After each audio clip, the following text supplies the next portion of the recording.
tertiary. Why? Because you already have the Because disease. I'm looking at the disease process, I'm trying to decrease the effects of the disease process. Okay? If I have a patient who had a heart attack and they're in cardiac rehab, is that primary, secondary, or tertiary? Tertiary. Okay? If I have a patient who comes in and they have a positive stool for cold blood and they're going for a colonoscopy, that is Secondary. secondary. Yeah, screening. All right. If I have a patient that comes to see me, has no disease processes, and I'm sending him to a personal trainer, that is primary. Okay. If I have a patient that comes in and his blood pressure is 140/95 on multiple occasions, and I send him to the personal trainer, what is that? Secondary. Because I'm actually intervening because he already has the disease process. Okay? That's what your test questions are going to look like. Is that it? Make sense? Come on, Miguel. Catch up. Good. Catch up, Miguel. Okay, this is just a repeat of what I just said, primary, secondary versus tertiary prevention. Primordial prevention is a new level of prevention. You know, we never are satisfied with what we have. We all have to get something more. And primordial prevention is basically on a policy level of prevention. So it's not the primary, secondary, tertiary, or primordial prevention is basically preventing disease processes through changing policy or adding policy. Okay?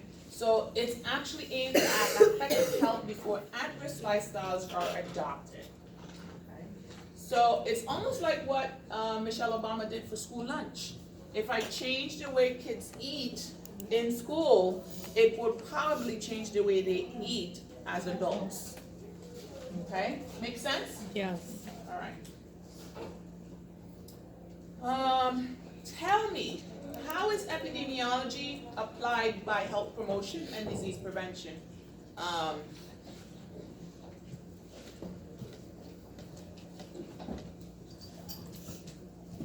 I'm sorry, guys. I don't recognize all the faces yet, so I don't know when everybody's back. So that's okay.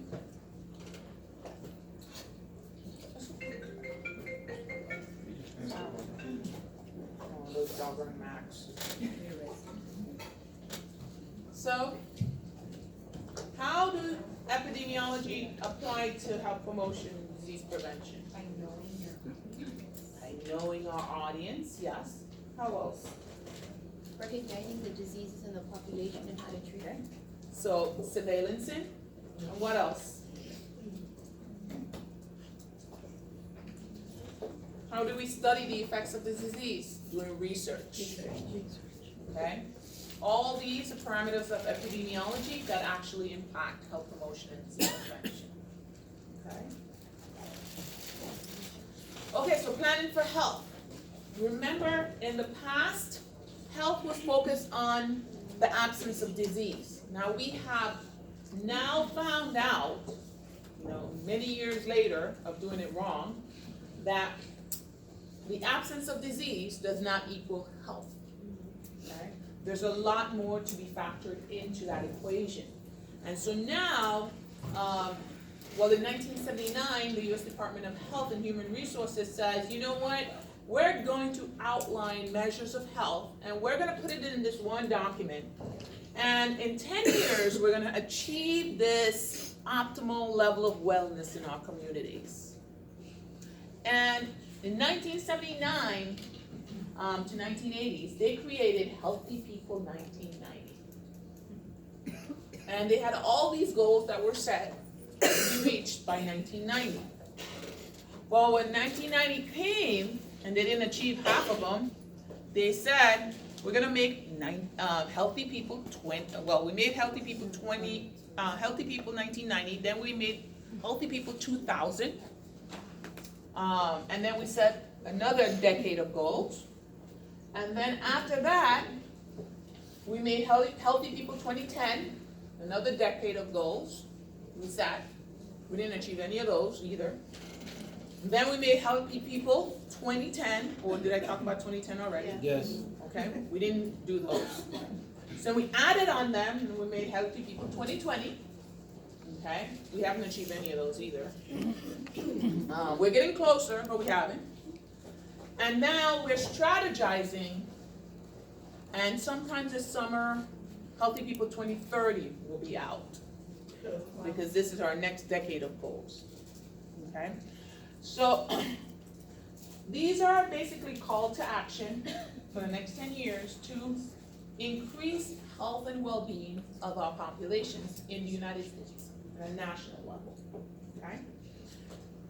So Healthy People 2020 is what we're living by. Your book talks about Healthy People 2010, I think, or 2000, I can't remember. It's very dated. Okay? And the vision of Healthy People 2020 is also the vision of Healthy People 1990. It's a little bit more articulated. The verbiage is a little bit more articulated, but it's the same thing. The vision is a society in which all people live long, healthy lives.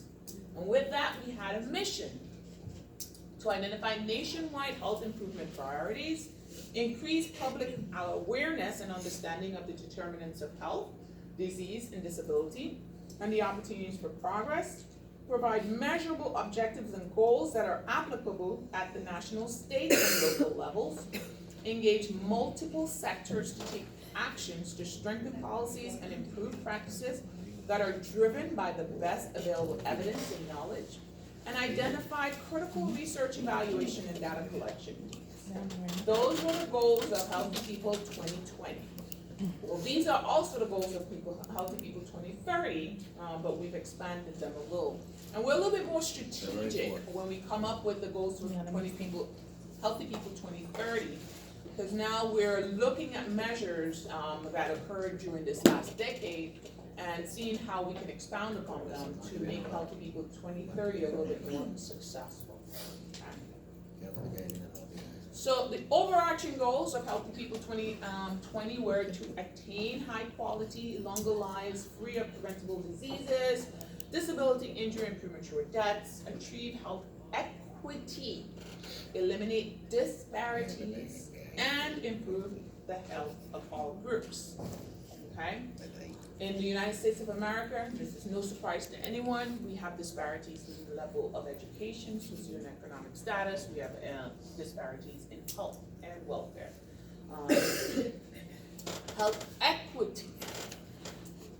Now, if you haven't looked at the other PowerPoints, you probably did because I posted them really late last night.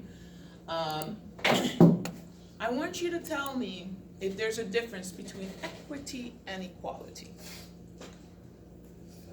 Is there a difference? What's the difference between equity and equality? What's equity? Everybody the same.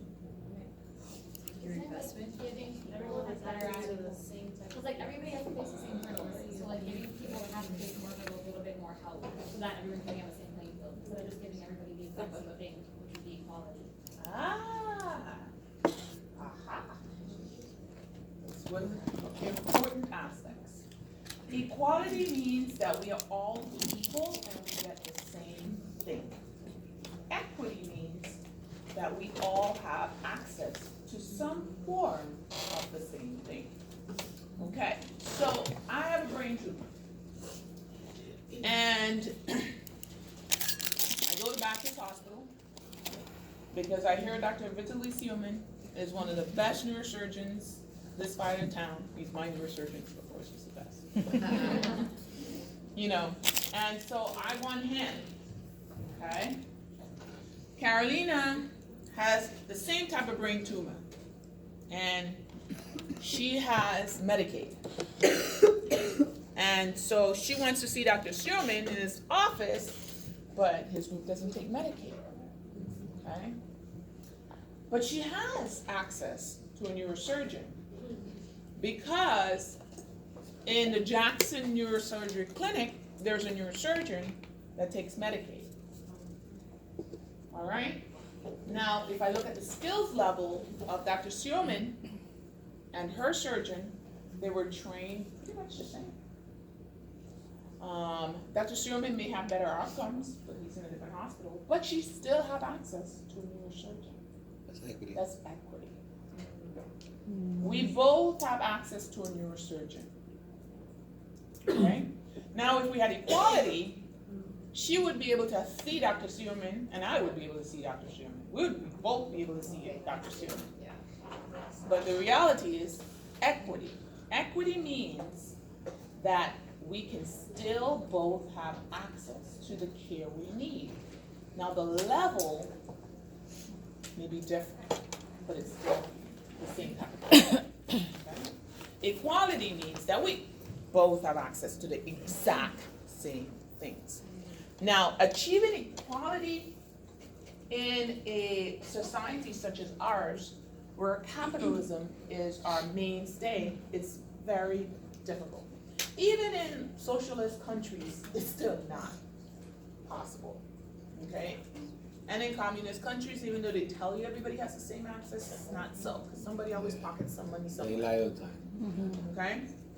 So equality, unless we are in utopia, is probably not realistic.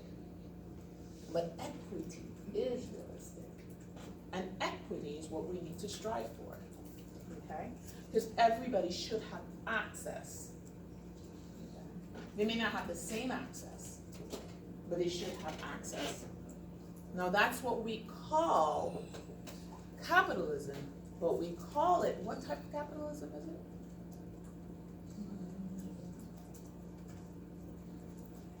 Why'd you bite your lips though?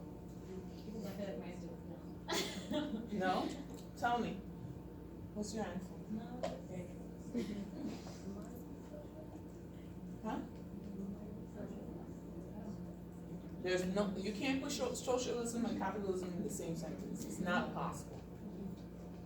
They're two totally different ends of the spectrum. Come on, guys. Huh? No.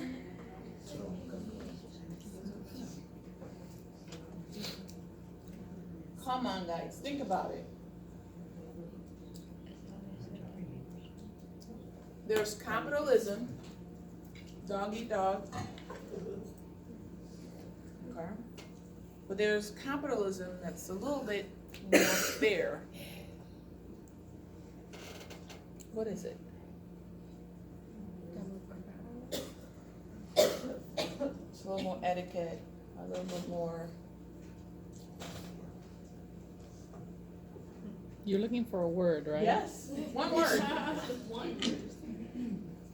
What does it start with? E. Equity?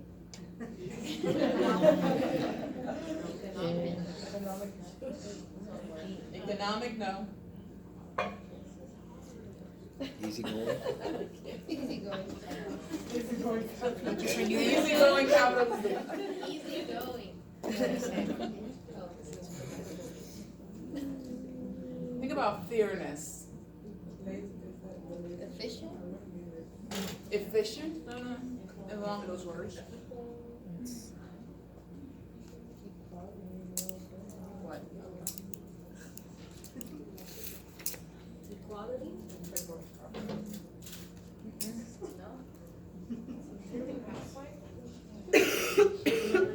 Bravo.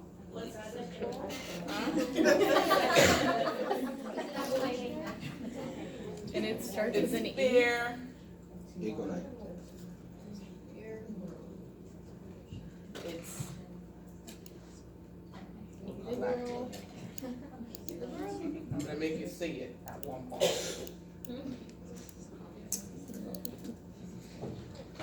Healthy People 2020 had 42 focus areas. Okay, Healthy People 2030 has like 60 or 100.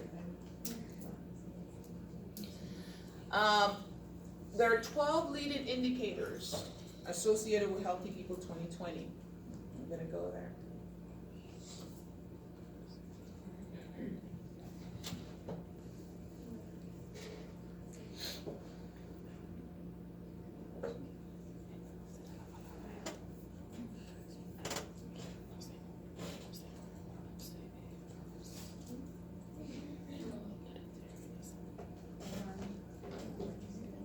Oh, Internet Explorer.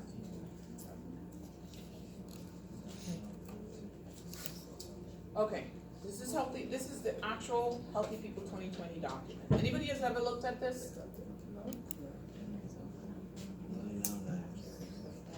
It's economics It here. existed. Economics. Was it eco? Ethical. Ethical. Ethical. Venía la película de lengua, pero iba a decir. Ethical. That was our next guest. Yeah, right. I gave you a lot of time to think about Pero that. venía la película de lengua, pero iba a decir. Pero... Ethical capitalism. Okay? I said fairness. Capitalism that is ethically inclined. We haven't gotten there yet as a society. We'll get there at some point. We haven't gotten there yet. Okay. So, basically what the document is, that mission and vision, I have them in your PowerPoint. And this basically talks about your overarching goals. And basically measures that talk about what your overarching goals are. So when we look at our overarching goals, attain high quality, longer lives, free of preventable diseases, disability, injury, and premature deaths, how are we gonna measure that? We're gonna look at life expectancy. If the life expectancy is a median score of 80, that means we're living long, healthy lives, okay? If health life expectancy, if I'm at 80 and I have every disease known to man, then, you know, my health life expectancy is short, okay? So how well you are at 80 tells us how good we're doing. Physical and mental unhealthy days, how many days people call out sick to work, how many days people are missing work, they're gonna look at that. Self-assessed health status, all those questionnaires that you fill out, talk about how your health is, they look at all that. Limitations of activity, how many disabled we have, and they look at that by how many people are on disability, okay? The numbers are not accurate at all times, but it's closest to the larger mass that we can get. Achieve health equity, eliminate disparities. Disparities meaning that you and I can't have the same things. Okay? Or inequality. Race and ethnicity, gender. Does anyone know the infant mortality? Who has the highest rate of infant mortality in the United States? Vamos a decir que es porque me hicimos ahí de aquí. African Americans. Okay? Then it's Hispanics. Okay? Those are the highest rate of infant mortality in the United States. In this highly sophisticated society, the amount of infant mortality we have is astronomical. Okay?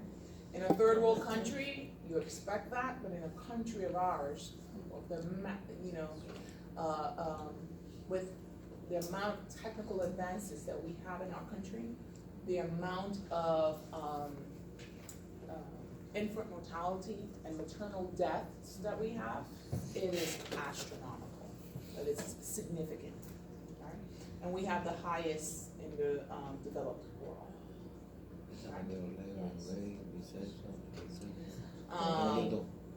Disability inequality, lesbian, gay, bisexual, transgender status, and geography. Where do they live? Do they see doctors? Why don't they see doctors? Okay. And, you know, if they see doctors, are they getting adequate care? Okay. Create social and physical environment. I'm not gonna go through all of it, but I want you to just look and see how we determine these things. leading health indicators, we have 12 areas, topic areas, and we have 26 leading health indicators. Health insurance, of course, medical insurance, not having medical insurance is a big health indicator. Because if you don't have access, if you don't have health insurance, the likelihood that you're actually gonna go see someone and pay out of pocket is very low, especially if you're an average Joe. Right? Even the middle income people don't wanna ever pay out of pocket. I have to pay everything out of pocket for my, my little cousin that lives with me, and trust me, it is not cheap. It is horrifically expensive every time I try to get her something. Because, one, I don't have access to her mother's financial information, and two, every time I go somewhere, they put her under me, even though I don't have legal rights to her, and they say, well, you don't qualify for anything. So I don't qualify for any help, I don't qualify for, and I have no access to her. So it's like, every time I take her somewhere, I have to write a check. You know, and I'm telling you, it is very expensive. I don't know, I still have like $5,000 more work to do in her mouth. My dentist is, by God, I love him, he gives me discounts here and there, but it's very expensive. And I've spent, what, $7,000 already? And the average person will not spend that much money to take care of their mouth. They just can't, you know? So how do you do it? It's very expensive. Having health insurance is a big issue. Clinical preventative services, if you don't have access to health insurance, are you gonna go get a colorectal cancer screening? No, you're not doing that. Adults with hypertension, blood pressure control, take a blood pressure cuff at home. On my island, before they go to the doctor to get the pills, they'll just boil some tea. Or just drink some bush tea. It works, you know. It works if I don't measure my blood pressure. And if only, my blood pressure is only high when I have a headache. If I don't have a headache, my blood pressure is not high. But what they don't really understand is that the body, you know, assimilates to what we do to it. Our body takes a lot of abuse from us. You know, we are like these computer you know, we're like these computers that can actually reroute and redistribute until our body says, yeah, I can't do this no more. And when it says that, that's when we start breaking down, okay? But you have to ask, because a lot of times people go to all kind of alternatives before they even go to a doctor. Because it saves them money, okay? If I can if I go out in my garden and pick some leaves and boil them in a pot and drink that, and that will bring my blood pressure down, why will I go pay $50 for a pill? I don't wanna do that, you know? So you have to look at those issues too. Preventative vaccinations, okay? A lot of people do not vaccinate their kids. People who actually have access to healthcare don't vaccinate their kids now because they have all these stigmas about what kids can get from these diseases and all that. Honest to God, I think it's what we eat and what we put in our bodies that's killing us, but we blame everything else, okay? My sister, she refused to vaccinate my niece. I keep telling her, just send her to me for the summer. Boy, I'm gonna give every vaccine. Well, just send her for the summer, man. She's like, no, my brother's a pharmacist, my sister is, and she's, we're like on her. This is fascinating. She won't. So we got her to give all except the flu vaccine, which is, we're getting progress. Yeah. Environmental quality.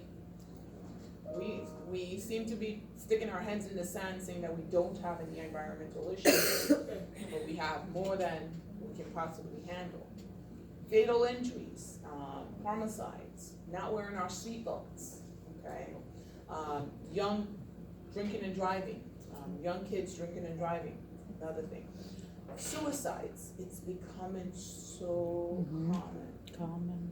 Oh my God.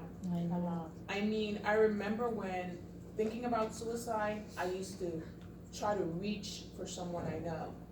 Now I know people with suicide, and I think that's so frightening. It is. Because you never know what someone's going through. You have no idea. And like teenagers And committing teenagers commit suicide. That's, you know, it's beyond crazy how many out there that are doing it. Oral health, big issue. Reproductive and sexual health, next big issue. Social determinants. What are the social determinants that we think about? Name some of the social determinants. Education is one of the biggest social determinants of health. That is, if any test question asks you in education and one of the answers, that is the answer. One of the greatest determinants of health, social, is education, the lack thereof. So again, you see a test question, and that's the answer, choice, that is the answer, okay? We have a lot of issues with education, okay? So you can actually scroll, and I'm hoping when you're preparing for this health fair, you're gonna look at Healthy People 2020, especially the education group. And you're gonna come up with a whole lot of ideas for Healthy People 2020, okay? So when I tell you that Healthy People 1990 and 2020 look a little bit of the same, read the goals for 1990 and read the goals for 2020. We just articulated them a little bit better.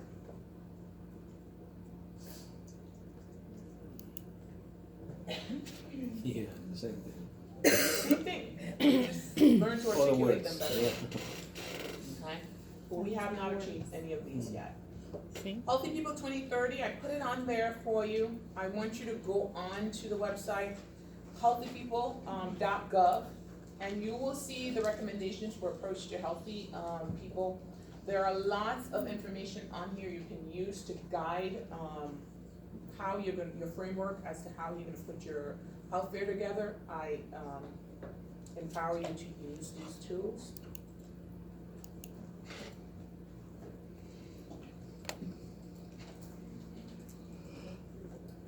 So what is health?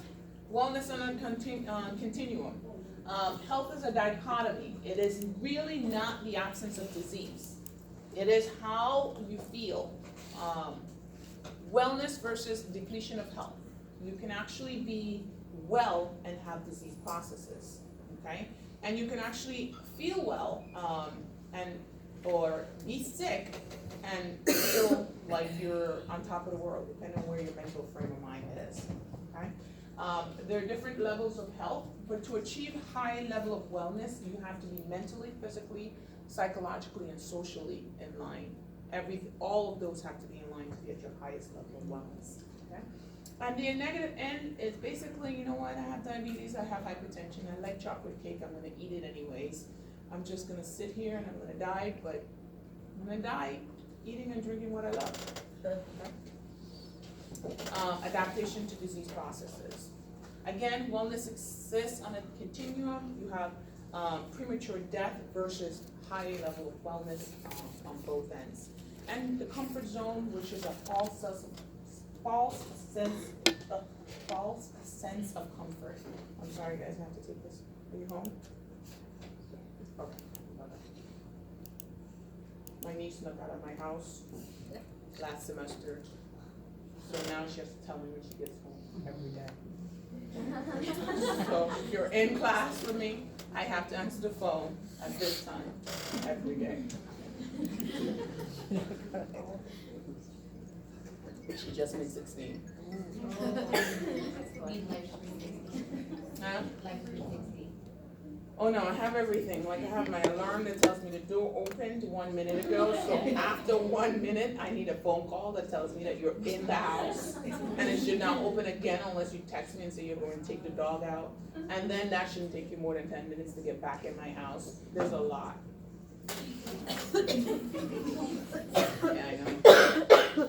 But if you don't live that way, then they end up, you know, her mother has 5 kids. None of them have graduated high school. She is going to by will or by force. If I have to drag her across that stage, she will. And so these are my measures. I'm sorry.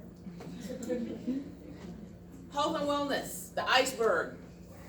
I love this. The tip of the iceberg is the only thing you see, and you have no idea what exists beneath. So you have to actually explore all of what exists beneath. Behavioral, lifestyle, psychological, motivational level, spiritual well-being, meaning, okay, what you ascribe to being healthy, what you ascribe to being having wellness, what you ascribe to having a fulfilling life will impact how you live and how you will display wellness. Okay? What is health? The WHO defines health as a state of complete physical, mental, social well-being, and not merely the absence of disease or infirmity. Okay? Social determinants of health: economic stability, neighborhood and physical environment, education, food, community and social context, and healthcare systems. All these are the actual social determinants of health. And these have to actually be well in tune for you actually to be optimum health outcomes, for optimum health outcomes speak in a community. Okay? Health literacy, language. If we don't have translation for people, they don't want to go to a doctor's office where they can't talk to the person in the office. Okay? So if we don't have translation, it becomes a big issue. The immigrants are not going to seek care. Okay? And there are lots of clinics that they have people there, but if people don't go out into communities and let these people know, they're fearful because they're like, oh, well, if I go there and I talk to them, some of them are not even immigrants. They just live there and they just are afraid that people are going to think they're immigrants and not want to help them. So we have to open up a little bit more, because no matter what, I can tell you how many immigrants we take care of in the hospital who come in with massive brain bleeds, and we call them residents because they live on the floor. Whether we like it or not, we're still paying for their help. You don't pay for it directly out of your pocket, but you're still paying. So I don't care what anyone says, if we don't achieve optimal health coverage, we're gonna always pay for health, okay? No matter what. The ecological model says interaction between interdependence of factors within and across all levels of health problem. It highlights people's interactions with their physical, sociocultural, and sociocultural environments. Remember, there are many factors that impact health. It just does not have to do with just disease processes. It has to be with where you live, who you live with, what's going on in that household. Do you have food? Do you have just the basic elements, water?